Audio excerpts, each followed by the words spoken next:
महादेव की जय जयकार और चीन के खिलाफ ललकार। कैलाश व्यू पॉइंट से मोदी ने बदल दिया भूगोल। 75 साल में पहली बार ऐसा हुआ। कैलाश मानसरोवर यात्रा के लिए भारत ने ढूंढ निकाला चौथा रास्ता। चीन की सीमा से सटाकर भारत लगाएगा 5G टावर, सरकार बनाएगी होम स्टे।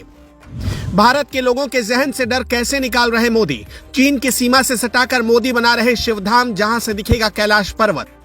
चीन की सीमा से सिर्फ 20 किलोमीटर की दूरी पर 30 परिवारों का एक गांव, जिसकी किस्मत और सूरत रातों रात मोदी ने बदल दी है। जहां जाने से अब तक अधिकारी और प्रधानमंत्री भी कतराते थे, उस गांव में आज डर नहीं बल्कि दिवाली का माहौल है। लोग खुश हैं। उससे आखिरी गांव नहीं बल्कि देश का पहला गांव के नाम से पुकारा जा रहा है।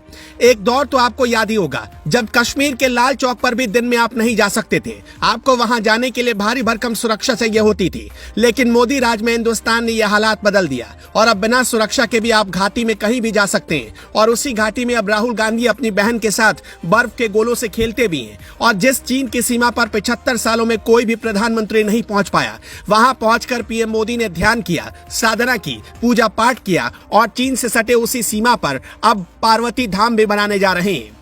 प्रधानमंत्री ने देश की स्ट्रैटेजी बदल दी है। इंडिया अब डिफेंसिव नहीं ऑफेंसिव हो चुका है। इसके दो बड़े सबूत आज हम आपको दिखाएंगे। पहला, मोदी की बदली स्ट्रैटेजी का नतीजा कि भारत के आखिरी गांवों को अब भारत का पहला गांव कहा जाने लगा है, जैसे कि माणा भी चीन की सीमा पर बसा हुआ है और उत्तराखंड में ही है।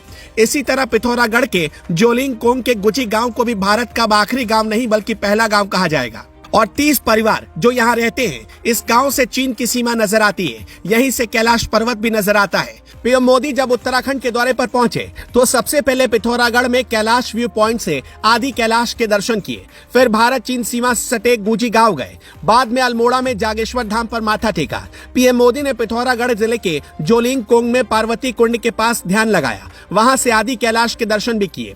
अभी तक कैलाश दर्शन के लिए भारतीयों को वीजा लेकर तिब्बत जाना पड़ता था, लेकिन अब कैलाश पर्वत के दर्शन के लिए पिथौरागढ़ में व्यू पॉइंट मिल चुका है। हमारी बात आपके लिए कोई मायने भले ही ना रखती हो, लेकिन जोलिंगकोंग गांव के लोगों के लिए बहुत बड़ी बात थी। इसे ऐसे समझिए, आजादी के बाद से अब तक उस गांव के लोगों ने किसी भी प्रधानमंत्री को साक्षात नहीं देखा था।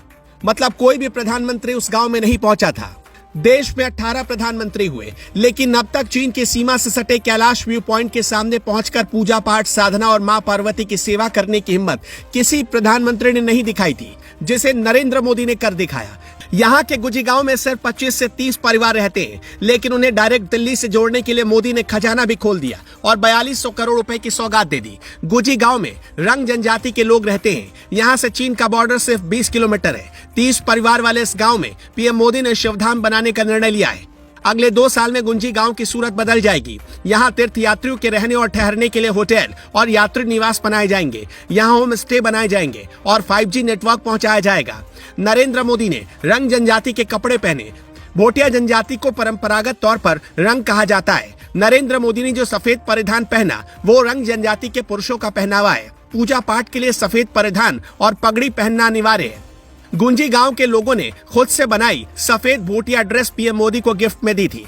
इसे रंग बोली में रंगा व्यठलो कहते हैं। रंग जनजाति के लोग सुदूर दुर्गम इलाके में भारत के अघोषित प्रहरी कहलाते हैं। चीन बॉर्डर पर भारतीय सेना तो निगरानी करती ही है, लेकिन रंग समुदाय दशकों से चीन सीमा पर होने वाली गतिविधियों की खबर भारतीय सेना को देता आ रहा है।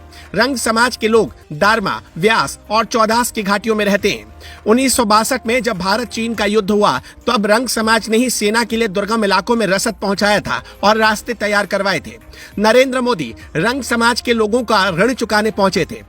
वो इस समाज के पुराने मुरीद रहे हैं। 2019 में अपने मन की बात कार्यक्रम में भी उन्होंने इस जनजाति की तारीफ की थी। सनातन धर्म में जोलिंगकोंग के पार्वती कुंड की धार्मिक मान्यता है।